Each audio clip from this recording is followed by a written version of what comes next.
everyone, I'm Hallie Buckman with the Potomac Bead Company, and I'm going to be making for you today the Panama Canal Bracelet. The Panama Canal Bracelet is going to use a number of different two-hold materials, which we'll go over in a second, and it is a tubular or an open stitch, and because of that we're going to close it off with some leather. We're going to be using a button clasp as opposed to the hook and eye, but that's up to you what you would like to do. The two-hold beads that we will be using are some RounDuo beads. These are our Potomac Bead Company produced RounDuos. They have 2 holes in them. We're also going to be using some SuperDuo beads, and I'm using the Jade Terracotta Red color, which is a really pretty greenish gold color. And I'm also going to be using Half-Tilas, and those are 2-hold as well, in the matte khaki iris color. Quantity wise for these beads, I'm going to be making about a 6 3/4 inch wrist bracelet, which is similar to this one here. I'm going to be using 30 RounDuos and similarly 30 SuperDuos. If you have a bigger wrist, you may want to increase that a little bit. I'm also going to be using basically double the number plus 2 of whatever Half-Tilas you're using. So I'm going to be using 62 of the Half-Tilas. The materials that I'm using color-wise, I'm using, again, that zinc iris in the RounDuo, and I'm going to be using the Jade Terracotta Red SuperDuo. These also will be linked on the left-hand side here and also in the details under the Show More if you need any links in order to purchase any of these products online. You can also get them at your Potomac Bead Company retail location if you have one by you. In addition to the 2-hold beads, we're using some single hole ones as well. We're going to be using kind of all the sizes. So we're using 8s, 15s, and 11s. For my size 8 bead, I'm using the dyed dark rose silver lined color, and that's going to make that kind of green pop and the zinc iris pop as well. And then going down to the next size, I'm going to be using the 11Os, and these are in the ivory Ceylon. You could use any sort of a pearl color that would look pretty with this collection. And then for my 15Os, I'm going to go with the Duracoat galvanized silver for just kind of that added silver color to it all. I'm also closing off mine with one of our pewter buttons, and this is a pewter button that has a shank on the back, and this is the pewter flower vortex button if you're looking to purchase them. I also have some Greek leather. You can use 1.5 millimeter or 2 millimeter Greek leather, and I have the dark brown color here. Anna went with the natural in the 2 millimeter on her example, so the hole that we're creating will accommodate either size of leather. I also have some SuperDuo glue handy, a size 10 English beading needle, and this is a Pony brand beading needle. They're the ones that I prefer. I have my slip and snip cutters, my Thread Zap 2, although any thread burner will work. We have the Beadalon Wildfire cutter, which is their new burner, as well as the Thread Zap Ultra. And then I'm going to be using 0.006 Wildfire beading thread in green. If you do use a lot of Wildfire, we are now carrying the bigger spools, this 125 yard spool, and I use green a ton, so that's the one that I'm going to be using because it really matches with a lot of my color choices. I'm also working on a bead mat here, which is nice to keep your beads from rolling around. And then I have a pair of needle nose pliers or chain nose pliers, and that's going to help me to flatten out the thread in order to make it easier to thread my needle. It's kind of a multi-layer bracelet. We're going to actually be starting with the top and kind of working our way to the back. It does have a little bit of curvature to it. Even if you kind of take out the leather, it's still going to have a little bit of curve to it because of the design here. So we are going to be starting again, like I said, with the top, and then we're going to be going towards the back. So to start out with the top, you want to get ready. We're going to be starting out with our 11O seed beads as well as our RounDuos. So if you're using my colors, you want to kind of dump out some of your pearl beads as well as get ready with your RounDuos with about 4 feet of beading thread. We'll also have to add thread, and I'll show you how we do that as we get further in towards our project. For now, you can put your clasp and your leather off to the side because we won't be using those. So just RounDuos and 11Os are what we're going to get out right now. So to start out our bracelet, again, we're going to be starting with the top here. If you look down the top, you can see the round duos are connected by two 11O seed beads. It's going to be quite simple. We're going to do that, and we're going to string all of our 30 round duo beads on. So it's going to be a long line that then is going to get pinched together as we add the next levels to it. So to start out, I have my 4 feet of thread on my needle. And I'm going to pick up one 11O seed bead that is not part of my project. So when you're looking at this here, this is not going to be anywhere in my project. That way I remember and I know to take it off. I'm going to slide that down to the bottom of my thread here. And not right off the bottom. Going to catch about 2 inches left that we're going to have it hanging out there. I'm going to take my thread and needle up through that 11O seed bead 2 times. And that's going to stop my RounDuo and 11O beads from falling off the end of my thread. Once I have that on there, we're going to start a really easy pattern, and the whole length of this first pattern is just going to be RounDuo, 2 11s, RounDuo, 2 11s, the whole length. We're not going to be worrying about what hole in the RounDuo that it's going through because they can flip from either side. So literally right now, it's as simple as putting a RounDuo on and 2 11Os. And alternating that pattern, finishing with a RounDuo, and going 30 plus RounDuos long. So it's going to seem really long for a bracelet, but again, we're going to kind of create that zigzag effect. And you're just going to do this simple pattern till you have all 30 onto your thread and have that nice long piece with that pattern going on. So I'm done stringing my simple pattern right now, and you can see it's really long. It's about 20 centimeters long, about 8 inches or so. That's going to shrink up a lot as we kind of create that zigzag effect. The next thing we're going to do is come back through and catch the other hole basically of the RounDuo, or the same hole of the RounDuo bead rather, sorry, adding in a 15O. And 8O, and then our SuperDuo bead. So we're going to do that on both sides. So the same hole is what we're going to be going to. What I want to do to link that basically to the other side is I'm going to be going and adding some beads here on the end when I'm coming out here. When I'm coming out here, I want to create a little bit of a bridge or an area that kind of closes up that gap that Anna has here at the end. So I'm going to link this two together and start with our pattern. So right now you want to open up all of your other beads that are laying here. I put my 11Os away and I'm getting out my 8s, my 15s, and my SuperDuo beads. We are done with the RounDuo beads, and currently we're done with the 11O beads. I'm going to switch to using 11O on the interior here from 15O. So we'll get those back out later. But right now, little piles of 8s, 15s, and your 30 of your SuperDuo beads. So we have our little piles here, and basically we're going to be zigzagging and kind of pulling up every other RounDuo bead. That's what's going to create that zigzag effect across the top.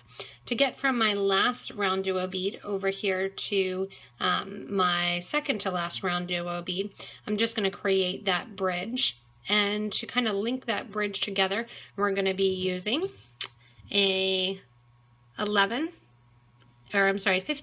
8, 15, 8. And then we're going to be going into our pattern, which is our SuperDuo. After the SuperDuo here, in order to get back to the RounDuo, we're going to be using another 8 and a 15. I'm then going to go from the last one of my RounDuo beads to the second to last one, and I'm going through the same hole of that RounDuo bead. So right now we're connecting to the same hole. We're not adding a different hole. I'm going to give a nice tight pull because I'm going to kind of get that all together pulled nice and tightly because we're going to start that zigzag effect. So that here kind of creates that line and bridges the two together. From now on, my pattern is going to be really easy. It's just going to be the 15, 8, the SuperDuo, 8, 15, and into every other RounDuo bead. So I'm going to be skipping the third from the end, and I'm going then to the fourth bead. Again, we're going to be going to the same hole. So we're doing 15, 8, SuperDuo, 8, 15. So that's your pattern. I'm going to let that drop down next to my project. Skipping over that bead right there, that third bead, going into the fourth and into the same hole that those 11 O's are going through. And pull nice and tight. You're going to get that next zigzag effect, see? I'm going to continue that, adding in my 15, 8, SuperDuo, 8, 15. Once I have those, I'm going to skip the RounDuo that it's next to and go to the next one in line. As you do this, your bracelet or your length of your project is going to shrink significantly. I'm going to go the whole way up my bracelet doing this, and then we're actually going to come back down doing the exact same pattern. So I've gone down the line here, going through every other bead, adding that 15, 8, and SuperDuo 8, 15. And I'm coming out my last bead here, which is going to be right next to my stop bead. And I'm going to pull nice and tight. And now what we're going to do is mimic that same thing on the other side. And that's going to pull this length of bracelet even in just a little tiny bit more. To do that, I'm going to mimic the other side where I did the 11 or the 15s and the 8s in order to connect to that first bead over here and connect to that first SuperDuo. So we're going to repeat that, which is basically just adding an extra 8-0. So it's going to be 15, 8, 15, and then back into our pattern. And then I'm going to go and grab on to the RounDuo here. That is on the other side here, skipping over that first one and going through right there because we're coming out the first. We're going right over to the second. We're going to share that hole that the seed beads are going through. And that's going to pull that in nice and tightly there, kind of creating that zigzag. From now on, we're going to go through every other bead, the ones that aren't basically joined here, the ones that are hanging out, and we're going to add those with the same fashion, doing the 15, 8, SuperDuo, 8, 15, and then you're going to skip the bead that both threads are already going through and go to the next one. And put them through. What is going to happen when you're working on this right now is that curvature is going to start to begin. I'm just trying to get my knot out there. Sometimes your tail can kind of cause a knot even if it's not knotted, it's just bent in there. And what's going to happen is you're going to get this zigzagging effect. So you're going to have the SuperDuos and the RounDuos being on opposite sides. You're going to continue getting that effect by adding and connecting to every other of your RounDuo bead, just like we did previously, adding that same pattern and then sewing through. And again, you're going to kind of force it to the side and give a nice tight pull.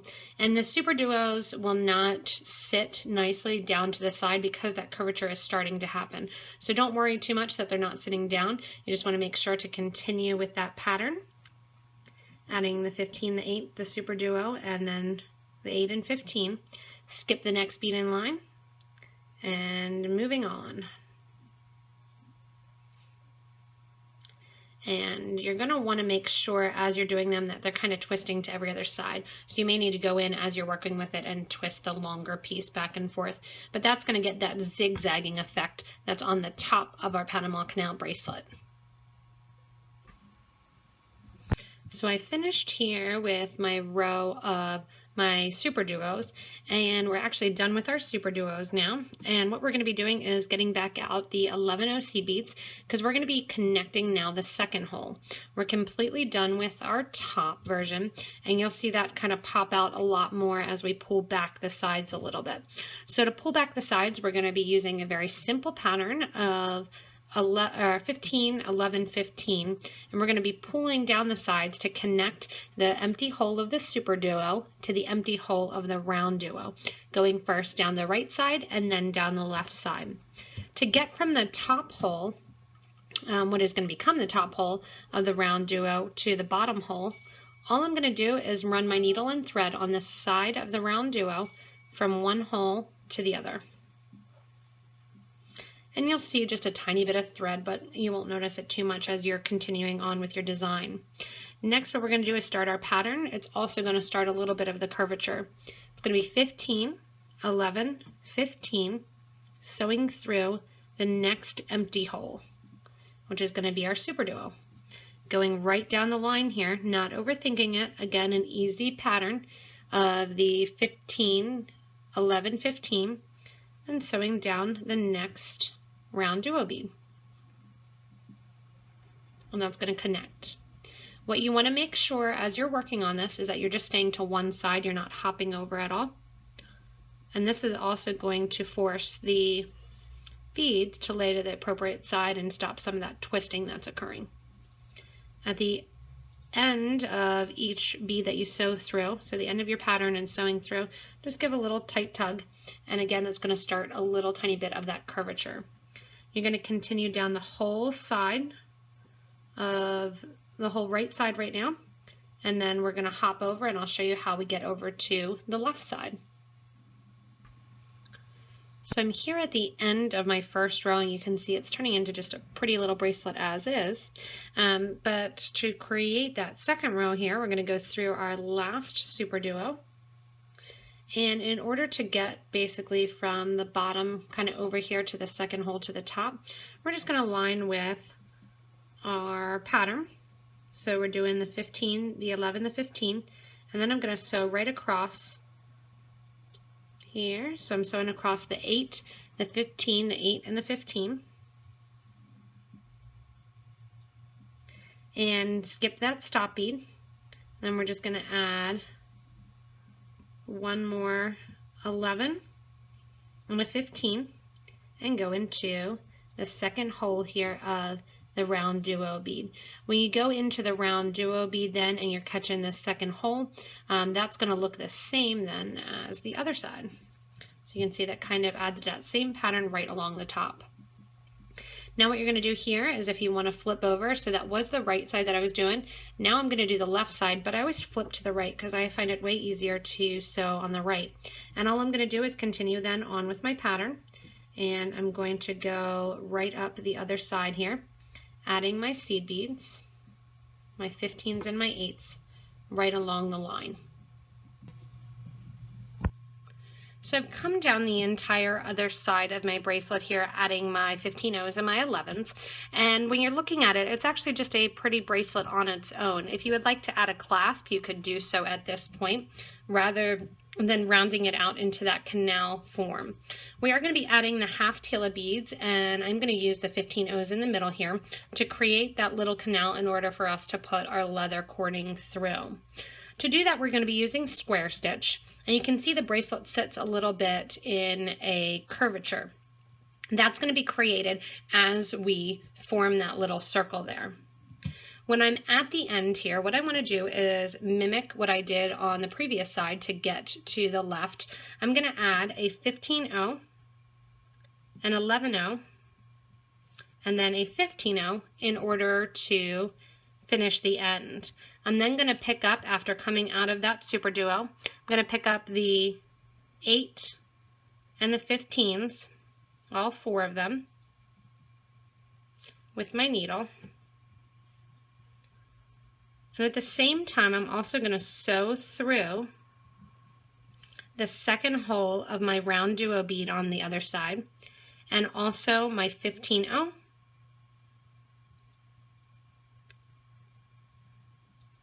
and my 11-0. This is going to get me ready then to add my Half-Tila beads.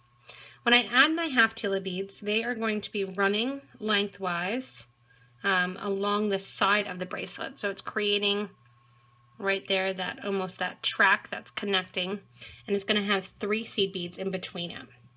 To get our pattern, we're going to be starting and coming out of our 11-0. That's what's going to hook on to our little 15-0s here, as well as our track made with our Half-Tilas.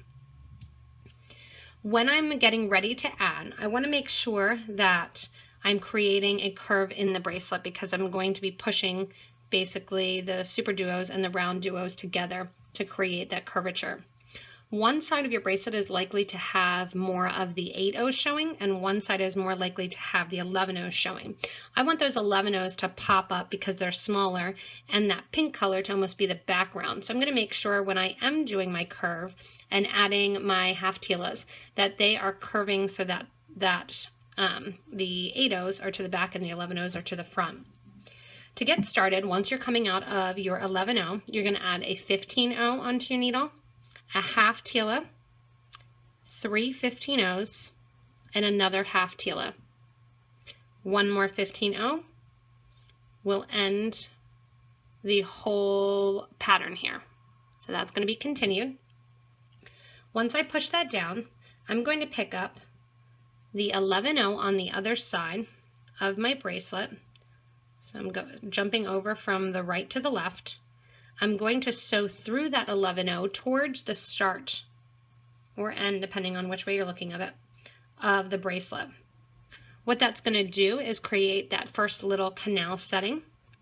I'm going to add another 15/0, sew through the second hole of the half-tila bead, add 3 more of my 15/0s, pick up the other half-tila, 1 more 15/0. So the pattern is always 1 15/0, the tila, 3 15/0s, tila, 1 15/0. I'm going to sew back through the 11/0 on the other side here, the initial one that we were coming out of. So it's creating that circular effect, and that's giving me my first canal here. What we're going to get ready to do now is square stitch in order to connect our half-tila beads from one to the other. In order to connect them, what we're going to do is, after we're coming out the 11/0, we're also going to sew through the first 15/0 and the half-tila bead. Give a nice tight pull so that way you have no thread exposed in that track. And we're going to do a square stitch in order to connect these two together. I'm going to pick up another half-tila. Coming out of that first half-tila, I'm going to go back through it in a circular fashion. So my thread's coming out the left side, needle's going back in the right and out towards the left. I want to make sure to pull that so I don't see a ton of extra thread showing. I'm then going to sew back through the tila that I just put on, and that's a square stitch there. That's going to link those two together. Next, I'm going to add a 15/0, pick up the next 11/0 down on the right-hand side, and get started in my pattern.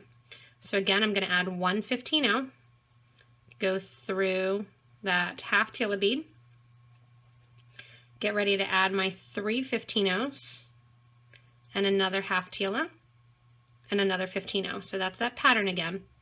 I'm going to pick up the left side here and the 11/0 on the left, sewing towards the end of the bracelet. Coming out then, I'm going to grab another 15/0 and that second hole there of that tila. So just basically repeating together. The only different step here now is that we need to add and connect those two tilas there. So we're going to get back and do our square stitch again.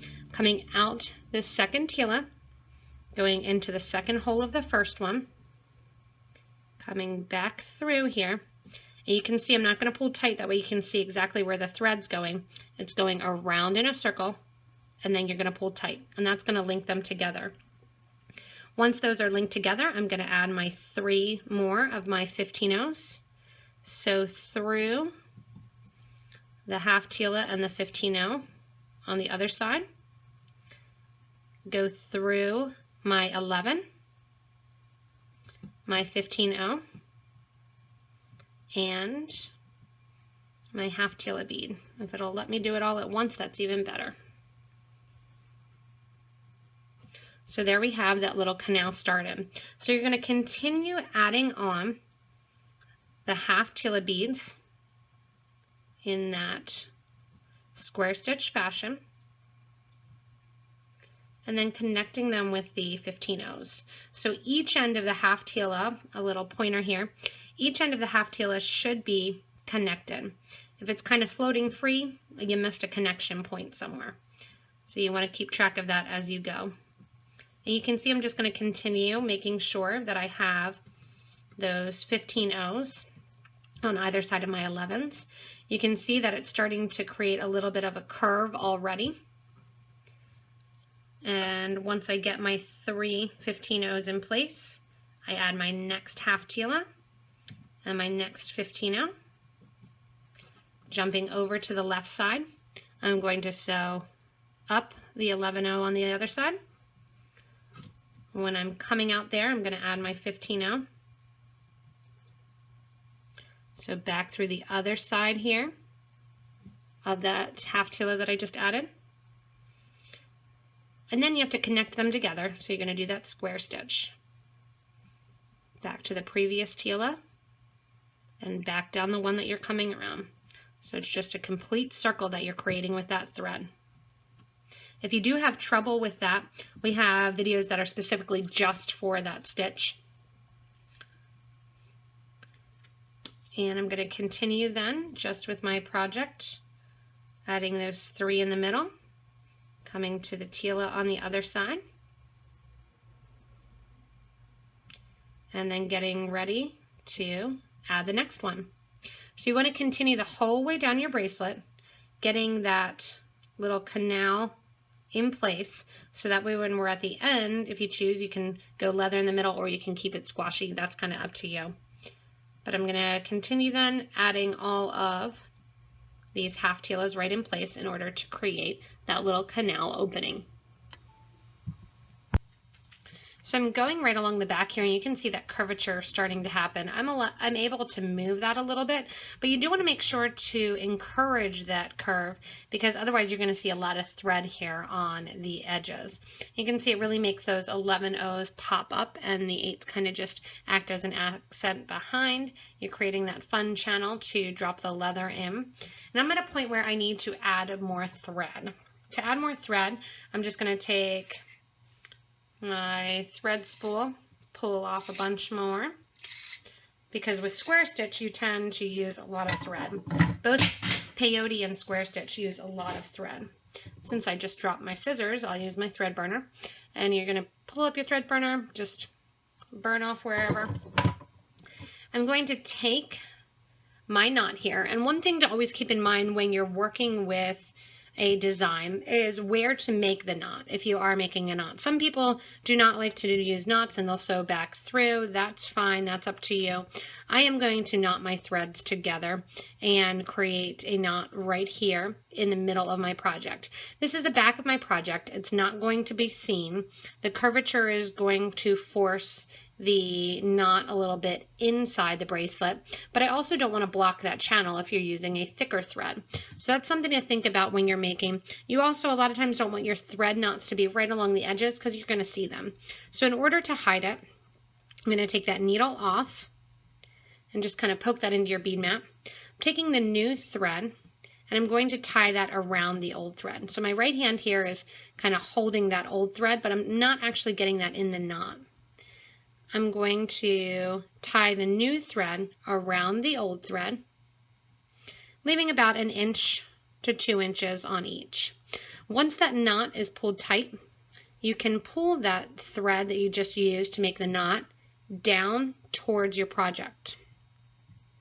I'm going to then tie another knot using those 2 thread ends then. So this is incorporating both ends. I'm going to tie a square knot right over left and then left over right, or you can switch hands. And then once I have my knot in place, I'm going to take my thread burner, burn those edges down a little bit, but I'm going to keep them on there because I am a gluer. I glue. I don't see any harm in it.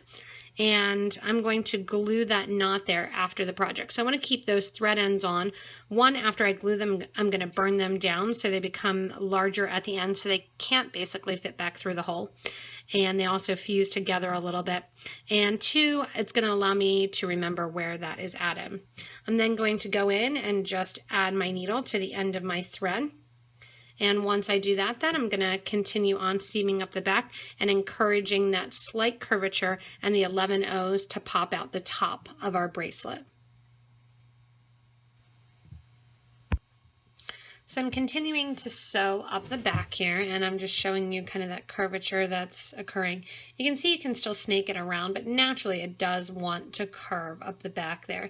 You can see a little tiny bit of that V going on just because of the way that the stitch is, but it's turning out really, really nicely, and I'm just going to keep going to finish off the bracelet here.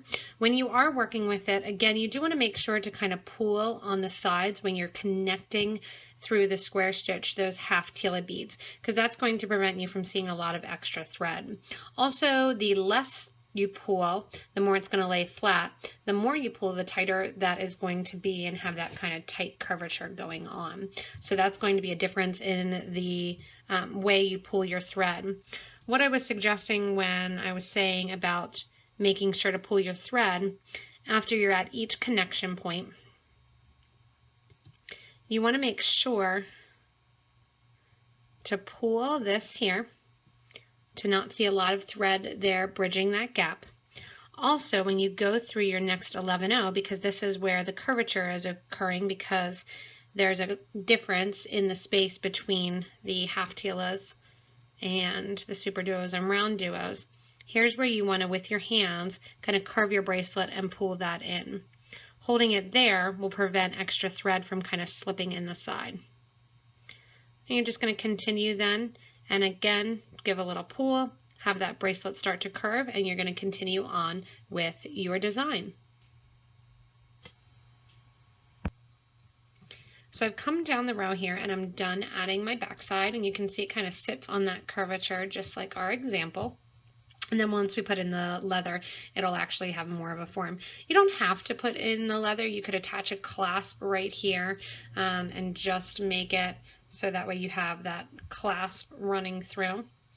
That's kind of up to you. I am going to run the leather through. Once you're at the end here, what we're going to do basically is just get rid of our thread. I've come through my last Half-Tila there, adding my 3 seed beads and gone through. What I'm going to do now is bring my thread up towards my stop bead. And that's how I'm going to get rid of my thread. The nice thing with the leather inside is that you don't really have any tension on the thread. So you don't have to worry about kind of reinforcing the ends, because all your tension is actually going to be on your leather as you're putting it on and off. Once I have my needle and thread, you can see sometimes you have to wiggle it through those 15 O's there. If you want to, you could always switch to a size 12 needle. That's kind of up to you. I'm going to take my stop bead off. Just with my fingernails, I slide it off. If you can't get it back off, you can add a needle on the end. That's kind of up to you. And because my thread matches really well, I'm just going to tie those 2 beads, or those 2 thread ends together. I'm coming out my 15 next to my 11O and my RounDuo bead, and I'm just going to tie these in knots. If you want to, you can take it to the back side. You can run the thread down a couple additional beads. That's up to you. Again, it's always great when you can not see any thread in your project. Once I have that, since my needle's still on, I will run my needle and thread back through my RounDuo bead. Just kind of push it out there, and that'll give me an opportunity to pull that knot into the RounDuo bead a little bit. Once that's done, I'm going to burn down my ends. And again, I'm not burning them down completely because I want to remember where I need to do my glue, just like when I added thread back here. So we're going to get ready to do our leather. So we ended them the same. They have that little channel that's going on, and I'm going to wait to glue until the very end. So you want to get out your leather and your button at this point, and we'll get ready to add our filler / clasp.